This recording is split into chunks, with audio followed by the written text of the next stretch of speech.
Hey, I wanted to talk to you today about Make Beliefs Comics, an online, free web tool for students to make educational comics. You can find it really easily by typing in Make Beliefs Comics. One of the things you have to remember, though, is that they spell the ending with an X instead of the typical way with a C. It should come up right away. It's a pretty well-known site. So once you click in, it's going to look like this. There might be an intro screen that prompts you to look at a demo, but you can click past it and you'll come into right here, unless you want to view the demo. Once you're in here, you have a lot of different choices. It's actually pretty user-friendly to use. Over here are the directional sort of buttons. It will automatically default to the move button, which allows you to move different objects across the comic. So the first thing you would choose to do is you would choose what panels you want. So you can choose to have a 2-panel comic, a 3-panel comic, and a 4-panel comic. So we'll go with 2 just for to start. Then you can choose the background of the different bubbles, of the different boxes. And so you can play around with that. And then you're ready to start. They have a whole list of characters that you can choose to use. Each character has multiple different stances. So once you've won a character, you can click on the character and it will appear in the selection window. And you can use the arrows to see the different stances and different poses that the character has. Once you've decided you want one, you would click on it, click on the character again, and it will pop up to this main screen. Because I am on move, I can move this around.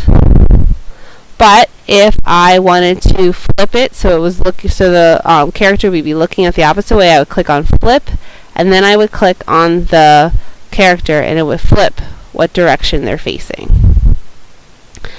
And when I'm done, I need to make sure to move back to move, or else it will just stay on whatever I recently clicked on. If I wanted to make it larger or smaller, I click on scale, and then again click on the character, and the scale pops up over here, so I can make it larger or smaller, depending on what I want. They also have, in addition to the characters, they have many different objects.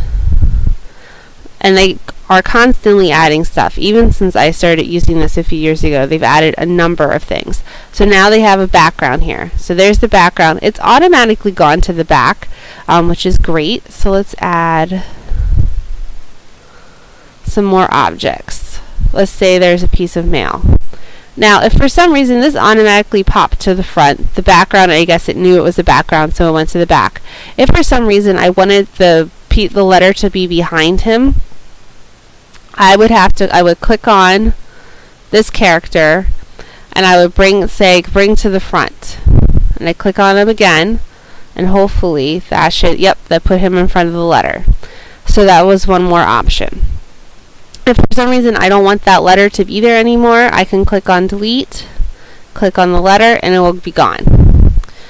The one last thing that you have down here are these panel prompts. You have talk bubbles, thought bubbles, etc. So let's put another character in our second panel. So I'll click on the second panel to do that. And then I'm going to click on another character.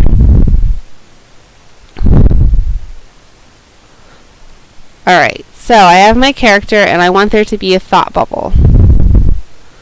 So I'm going to click on the thought bubble and click it up here. I can move it around, and then I'm going to click right into the bubble and it will highlight it ready for me to use.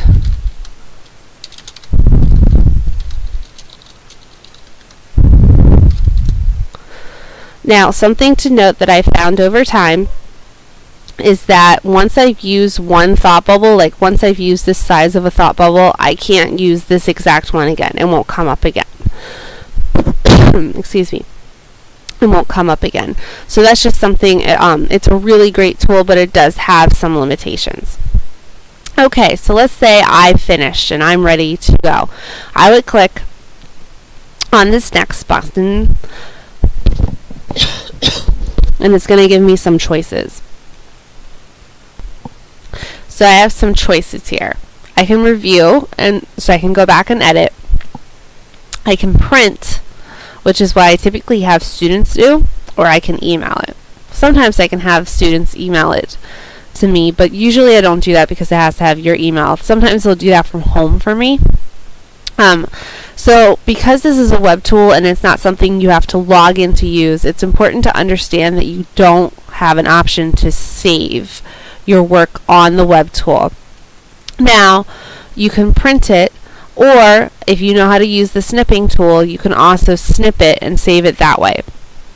I typically tell students to print whatever they have because otherwise they'll have to redo it again.